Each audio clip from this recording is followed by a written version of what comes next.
what we're doing in those release sessions is to identify the denser and discordant frequencies that the cellular memory is holding on to through this lifetime, past lifetimes, and the ancestral lineage. And because they entangle and they complicate the life that you're living now and the reality that you're perceiving now. And so to identify where they are and then to loosen them and ultimately release them raises the comprehensive frequency of the person after that. And that raising of that frequency, and by raising, it's faster. I don't think of it as better, but like just faster frequency. Your journey to the divine is an intimate exploration of self, where you are both the seeker and the source of enlightenment. I, Jessica Paschke, invite you to break free from the ordinary, to reforge your spiritual path with courage, curiosity, and audacity. Unleash the power of your spiritual connection, stepping into a purpose-driven life free of have-tos and shoulds. Join me on this profound exploration of rediscovery, where you'll not only redefine your own spiritual practice, but also inspire a collective awakening. Welcome to Reclaiming Our Spirit.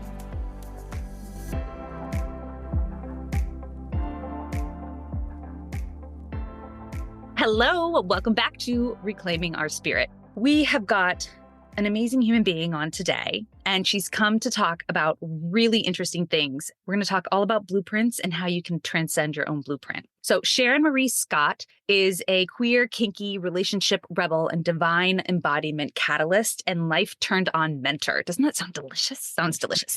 I love it. Her healing modality, guided epigenetic release, is a potent combination of somatic healing, inner child parts work, nervous system regulation, bioenergetic healing, and ancestral and past life integration that releases trauma at the cellular level. You all, I have seen this in work, watched her do it. It is freaking phenomenal. Her mission is to guide awakened thought leaders, spiritual trailblazers, and social mavericks through sacred recalibrations so they can embody a life that feels turned on in joy and sacred purpose every single day. Sharon, welcome. I'm so excited you're here. Thank you. Yeah, it was super exciting to have you witness my healing modality because I actually have never had any observers of that before. I've only done one-on-one sessions. So that was super exciting. It was really amazing. And it was so comprehensive, but it wasn't like formulaic. You really listened to the person across from you and really picked in and tuned up in their energy and allowed them to really guide the session themselves. It was one of the most beautifully done pieces of exploratory work. And I don't want to say healing, though I know that it was healing for them, but there was just these parts coming back together and coming apart at the same time. It was really beautiful and it was really That's powerful. A really great description, actually. Yeah. Because what we're doing, and I know this isn't totally the topic, but I'm sure it will weave its way in, its relevance. But, what we're doing in those release sessions is to identify the denser and discordant frequencies that the cellular memory is holding on to through this lifetime, past lifetimes, and the ancestral lineage. And because they entangle and they complicate the life that you're living now and the reality that you're perceiving now. And so to identify where they are and then to loosen them and ultimately release them raises the comprehensive frequency of the person after that. And that raising of that frequency, and by raising, it's faster. I don't think of it as better, but like just faster frequency. But by doing that, that new frequency now calls in a whole new reality around you. And there's shifts and stuff that take place immediately upon the session being finished. Yeah, it was really amazing and such an honor to watch. It was just very expansive work. I think that if we were to describe it in terms that might be more familiar, I know there's not a way to simplify it, but how would you explain it? Like we internalize, things happen to us, trauma, and a multitude of things, right? Yes. And then the past intrudes on your present. Ooh, I like that. In the form of reoccurring and looping thoughts. I'm not enough. That'll never work. I'll never succeed. I'm a failure. That looping thought is how it interrupts your present moment. That's a past moment interrupting your present. And what happens when you release the frequency of those thoughts, or really what is an echo of a memory, that's the cellular memory is holding on to, you literally stop having the thought. your brain might engage a couple more times once the body has been released because it's patterned to think that way and to be warning you. But when it doesn't have the frequency to reach back to and lodge into, it's just not there anymore. You literally don't have the thought anymore. And so it is hard to explain because post-healing session, the way that it will express itself is you have to notice that you didn't have that thought. You didn't look over your shoulder when you were walking to your car. You didn't feel fear. You didn't think to feel insecure about your relationship. So it's a tricky, what I call bottom of the Jenga tower revelation, because you are removing the wounding from the very bottom of your system, and the mind just doesn't have anything to engage with anymore. And so yeah, it's super transformative. It's awesome. I love it. If you can't tell, Sharon and I can talk for hours. Yes. Yes. And we promised ourselves that we would try to attempt to stay on track. So in that attempt, Sharon, what is a spark of joy or a moment of joy that you've had recently? A lot of my joy and happiness is centered around the senses or sensuality. What comes to mind is yesterday I had leftovers from this incredible meal that I had made, and I pulled together the leftovers for that, and I brought it upstairs to my little, nest. And I remember actually sliding onto my bed and setting the tray down, and there's all my food. I know I'm going to put my fingers in my food.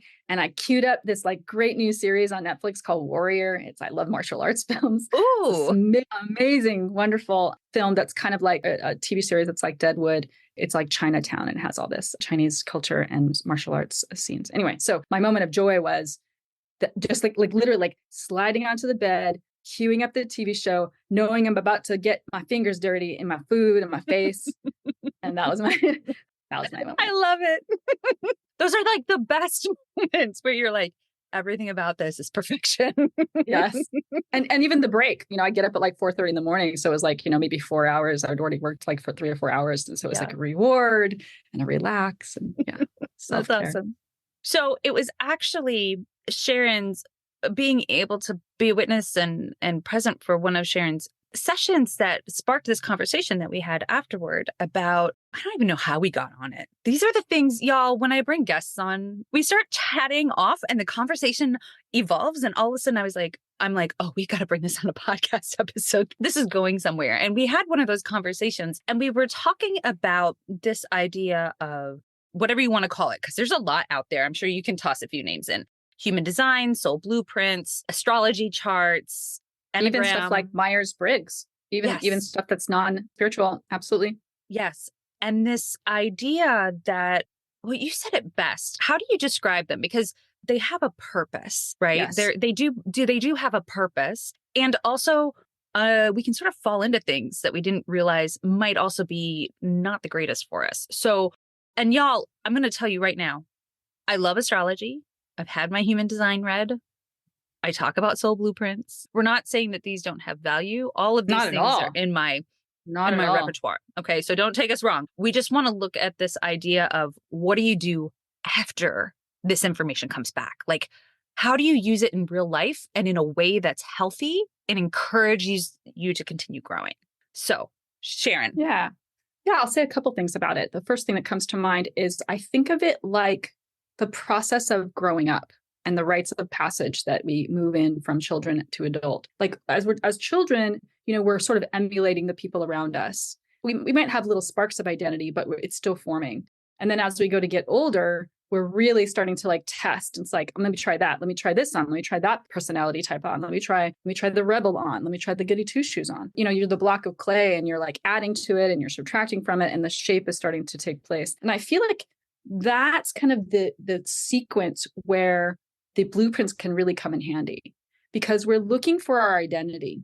Sometimes we can't imagine what we haven't experienced yet. And so for me, the astrology was helpful to explain other people to me sometimes, besides maybe explaining a bit of me to myself. But bigger blueprints like the Gene Keys or human design, super useful and validating at the right time when you're maybe you're scolding yourself for being a certain way, or you're scolding yourself because you seem to run up against this same kind of a life problem over and over again. And then suddenly you encounter a blueprint that explains why that happens to you, because you have this sort of energetic proclivity. Mine is disempowerment. Like that's my big story. I think it's in the gene keys. Like my big one's disempowerment. And so now I know whenever I feel disempowered, because it happens now, that it feels softer. The hit from that moment feels softer because I now understand that that's part of my blueprint. And so with that understanding, I go, oh, that thing's just happening again.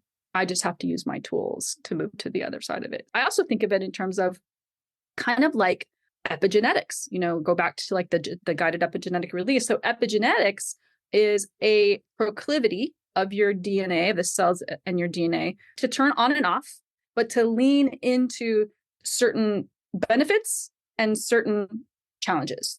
Like, I have 20% Ashkenazi Jew in my epigenetics. And that means that I don't process glucose well. And I only found that out, the Ashkenazi Jew part, about 3 years ago. Over time, my body has been getting sicker and sicker the more I've been trying to drink alcohol or have sugars. But I didn't know about it. I just, my body was doing its thing and certainly trying to communicate with me. And then finding out, here's another blueprint. Ashkenazi Jew can't process glucose well. So it was helpful and validating that it explained this thing. And then now I get to make choices with regards to, I feel more empowered by having the blueprint and understanding more of who I am and then making conscious choices either to be aligned with that blueprint or to challenge the blueprint.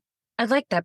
That's a really key point. Y'all, we don't have to go with what the blueprint says. It is one interpretation of things. I remember when I first got my astrology chart, my natal chart read years and years and years ago. And I had gotten it read a couple times since then as well, but it never resonated with me. Mm-hmm. And I was like, am I broken? Like, am I supposed to be this something? And the readers would get really frustrated. They would get really like, no, this is you. This is you. And I'm like, this really isn't me. And then I would say in the last few years, maybe 3 years, I found an astrologist who just really gets me. And I remember sitting down with them. They were sitting across from me and they started reading my chart.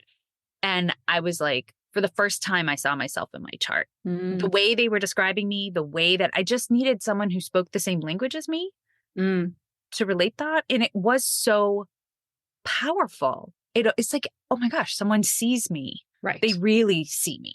Right. And it's like it becomes a new jumping off point for you to then decide, how you're going to blossom or bloom from that place. But I'll point out too that in what you're saying that the blueprint can also be limiting. So in this case, this blueprint that people were sharing with you, and I feel the same way about like I'm on the cusp of Aries Pisces. And so not that I know a lot about astrology, but it always was confusing because they're not the same.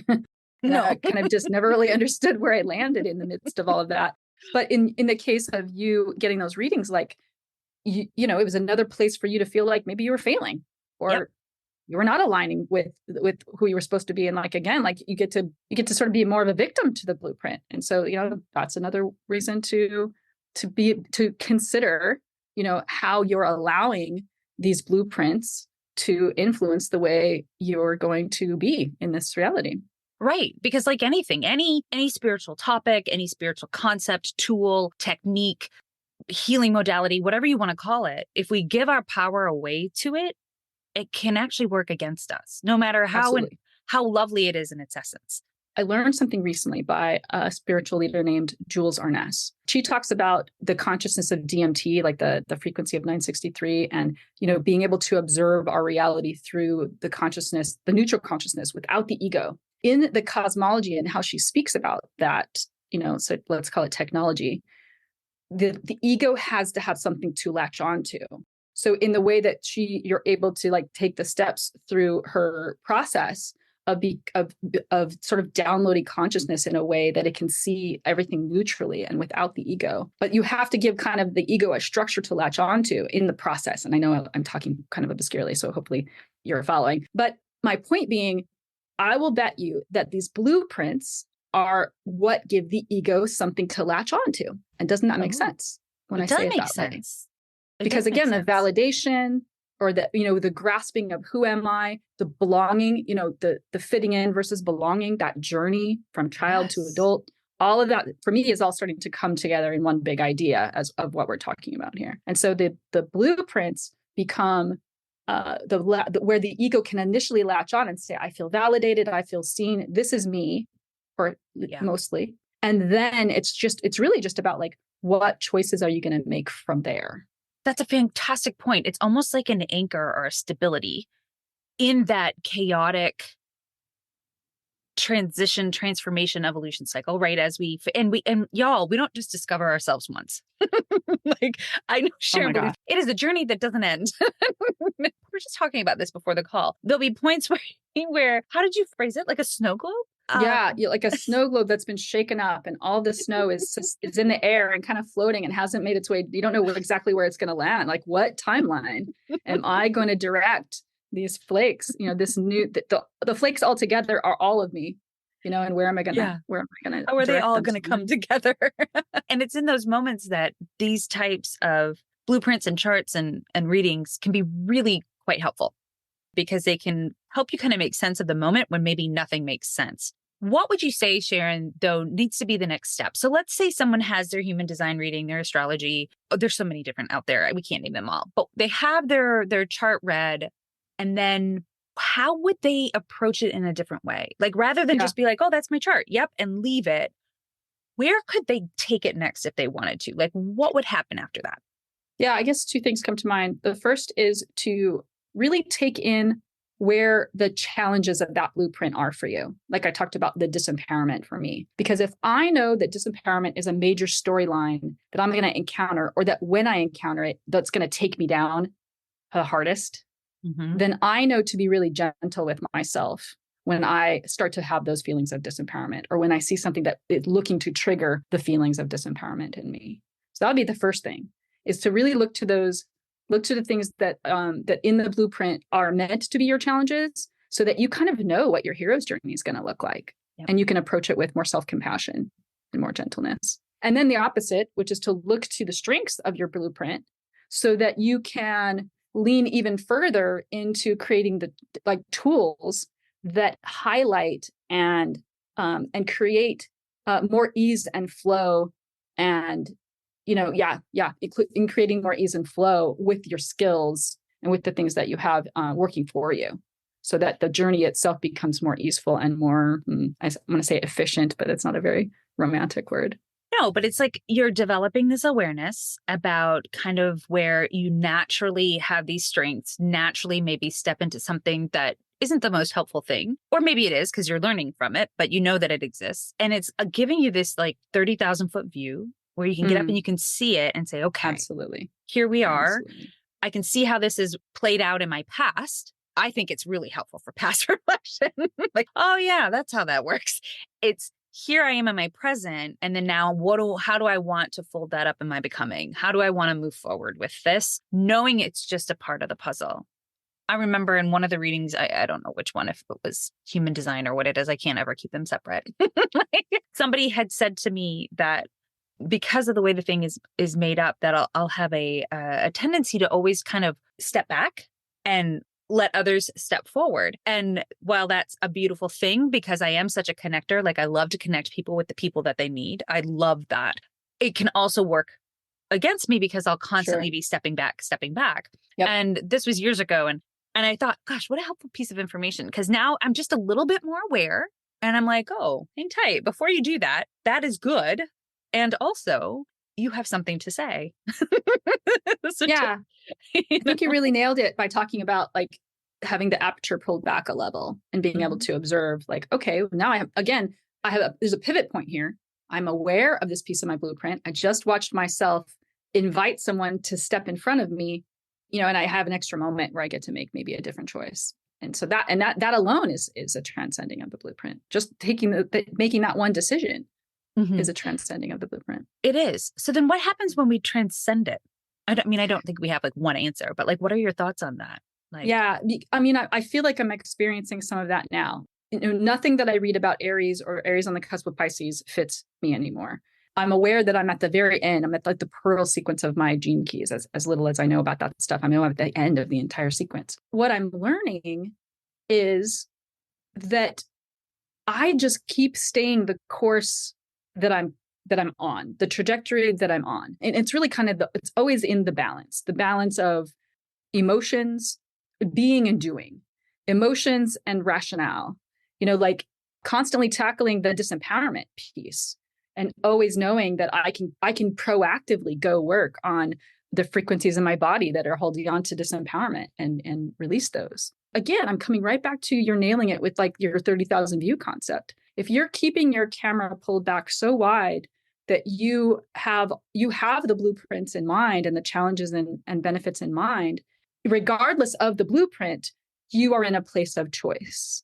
Yes. And I think choice is where the empowerment is. And I think so in each moment, you have an option to transcend the blueprint. I love that. I'm thinking of neurodivergence. Can I yes, really please. quickly? Oh my gosh, yes. I'm neurodivergent. And to discover, I just got like the full body chills. That's my guide's like, fuck yeah. I love it.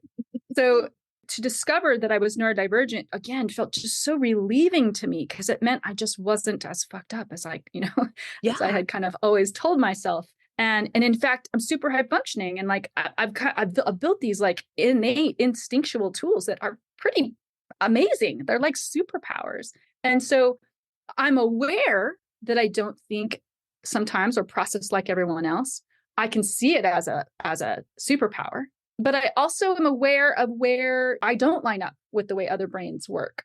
And so I can choose to kind of go further into the direction of my neurodivergence, or I can challenge myself and stretch and say, well, let me see it more through their eyes, through the eyes of their brain. And so for me, I tend to look for the opportunities to expand my bubble of reach to myself, my bubble of choice for myself, and looking for the line between honoring who I am, because I think you wanted to talk about this, which is where the blueprints can become limiting because people can kind of use them as excuses. Well, I'm only going to work with this kind of person because my human design report said I have to work with this kind of person.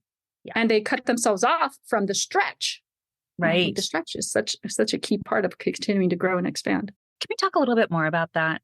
Because I see it happen a lot, especially now that a lot of these different modalities are moving into the business world and people are using them to identify clients and they're using them to identify like who they want to work with and all of this. And I love that we're getting that bigger perspective. And like you said, sometimes they're not being used in the way that maybe they were intended to be used, or maybe in the way that they could possibly be used. What are some of the ways, maybe if you have examples or things you've seen out there? I know you said, I'm not going to work with this person because our numbers don't match or whatever. Right. Like, what are some of the other ways you're seeing it kind of pop up so that people can kind of start to see it also happening in real time and in real life? In romantic relationships, I'm a proud steward of the alternative lifestyles community, which includes having multiple relationships. And, there are plenty of my friends who do astrology who will tell me, who not to date based on their birth dates. And so it's like, well, I know it's not business specifically related, but this is perfect. But I can be a little defiant about stuff like that. Because again, if I have transcended my blueprint, then the Aries Sagittarius blend is irrelevant. It's really more irrelevant than not. And in any given moment, I'm not thinking, are they expressing themselves as a Sagittarius? I'm just in a moment having a connection with someone and making a choice in each moment to see them exactly as they are and to meet them exactly as they are, rather than say trying to pull or push them into alignment with me or to becoming a person that I want them to become. And that's part of actually just the freedom and liberation of having multiple relationships too, is that it's not like one person that you're trying to lock in to be your puzzle fit, for the rest of your life. Yeah. So I see it in that way. I see it in a way that we get to be stretched, we get to be more flexible, and we get to defy the expectation of those blueprints. Because remember, those were just downloads, maybe from hundreds of years ago. And so even those get updated. I mean, the gene keys are an update. I forget, what is it? The 67 symbols. I suddenly forgot. Yeah. Oh, the I Ching. So even gene keys is an updated version of the I Ching. No, that's a great point, because I wouldn't want someone to just look at me like a number or a chart or a category, because that would be very limiting and that would not be honoring the entirety of who I am, because each one of us are living a life. We're having lived experiences. We have a story before we come into this point. The chart, the number, it doesn't dictate our story. And so much is happening outside of that, right? Just like labels. Just like labels. Just like labels. Yeah. Queer and kinky and, neurodivergent, these labels, again, they're helpful to start a conversation because it starts to eliminate what you're not. But then, of course, it's just a jumping off point, for real connection and really opening to a person. Or in this case, like as we're talking about blueprints, like opening to the self and saying, this blueprint is based on something. This blueprint is based on, it might have some echoes of entanglements from past lives and past experiences. And so I have an opportunity to resolve that entanglement and in fact transcend the limitations of that blueprint. It's like another way of like looking at the things that we're working on and learning. When we talk about, like in spiritual circles, you'll hear people say soul lessons. Well, you're not going to stay at the same facet level, whatever. It constantly evolves as you evolve. They change, they morph. And it doesn't mean that you're going to be learning it in the same way or in the same whatever. I mean, 20 years ago, I would say, oh, patience. Patience is one of my soul lessons. Now, I am not perfectly patient, but I am much better than I was because I've got 20 years of growth on myself. And in some ways you bothered to work on it because you were aware of it. Yeah. Right. Because so I was it like, alerted wow, you. It is. Alerted. Like, this is a thing. This is a thing. Did I tell you that, I don't know if you know that I used to be a comic book and video game writer. No, I didn't know that. I love that.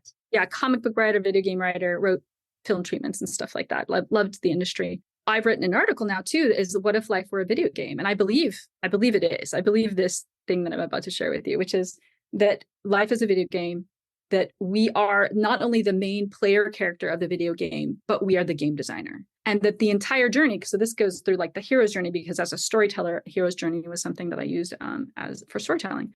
And, I believe that we are, our journey here is to discover that we are in fact the main character of this game. And then through that journey, discover that we are the game designer. And then with that knowledge, we are on this hero's journey. And with that knowledge, we get to now start to unlock the gifts, play with the magic, and, and really live a life that feels turned on within the context of the game. I freaking love that. I love that so much. So the hero's journey, if you watch any piece of storytelling, the character has these ghosts, this background that they've been hurt in some way or they've regretted something. And then they have to ultimately kind of like incrementally strip away that old identity and, kind of conquer all their fears and insecurities in order to step into the hero and into the superpowers or something that they're going to have. And I feel like that's the life that I'm living. And I feel like that's all relevant to this blueprint conversation, because I believe that, let's just say, I believe transcending the blueprint is the journey for this lifetime. Journey. I really like that. That dropped in for me a while back when I was designing Odyssey, one of the classes. It's not even a class. It's like a small group mastermind. There's 7 people in it. And the first thing that dropped in about it was what if not only could we look at our story, past, present, future, but also be the storyteller and the writer? How would that change our perspective? Exactly right. Of how we move through the world. And so I believe that's actually true. Yeah, I believe that. And I believe that to be true. And I'm playing and experimenting in the field of it now. It's really interesting. We're going to play together and see, because I really do believe that as well. That's why I love the video game. I'm like, yes, that's a perfect way of explaining it. It's brilliant. Yeah, super fun. Yours is the same. And that's another indicator of the universality, of what our collective experiences is driving us toward, that you and I both have the same idea, in different language. I think it's based on, like, we're just very curious people. We are like, I wonder if, what if? We're always asking questions. And we're willing to say, really the what if, what you just said, like, what if I just believed that download, that thought, that I snatched that thought from somewhere, and that thought is actually true. Well, how would my day be different if I believed that thought to be true? And your day will completely magically transform. It's like a whole different, it's like, oh, I'm going to step out of these shoes and step into these. It's a totally different day. There is something to the idea that if you get up and on the wrong side of the bed, to go back to bed and try it again, there is something to that. Yeah. Actually, and I just had a flash of, just thinking about going from, let's say, unconsciousness to consciousness is a transcending of a blueprint, if you really think about it. Yes. Yes. That awareness is a transcending of the limited unconscious lens that you're looking through.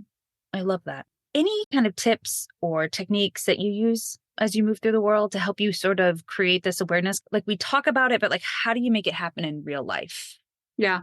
I think of it as an in the moment, everyday small thing instead of like a grand sweeping gesture that we make over a longer period of time. And I think probably if I had like the one most effective and reachable thing to do is to become the observer. We talked about the 30,000 foot view and it's really kind of doing that. It's of the internal experience, becoming the observer of your internal experience, becoming an observer of the thought that I'm enough. So there's a difference between I am not enough, I'm not enough. You are the thought. And realizing that you had a thought, pulling your camera back a level and then going, oh, there's a piece of me that I'm holding on to who had the thought, I am not enough. From this position as the observer is everything. All of your empowerment is from this place. As soon as you become the observer of the thought, you can go into the body. Where's the body holding on to it? You can do inner child work and immediately create a quantum bubble and resolve the needs of the person saying that, of the echo of the person that's saying that in your field. So for me, becoming the observer is the jumping off point of all of the empowerment and everything you do next. Yeah. And if you focus, it's like, so if someone says, well, what's the first step? Becoming the observer. Yes. You had a thought, notice you had a thought. And then even say, what's coming to me is, or what I'm telling myself is. And that already puts you in the role of observer instead of being in the middle of the quicksand of the thought itself. Ooh, I like that visual, quicksand. That resonates because it does feel like, I sometimes call it the sucking black void.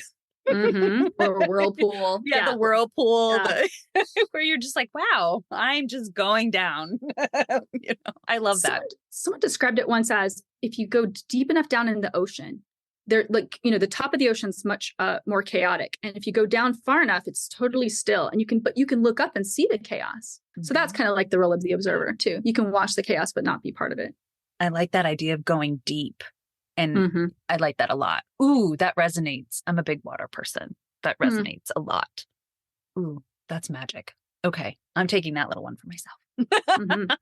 At the end of every single episode, I always sort of ask a question that they can take, ponder, and then they can bring back to us, like share their little gems of wisdom, either in email or on social media. So what question do you have for our listeners after today's conversation?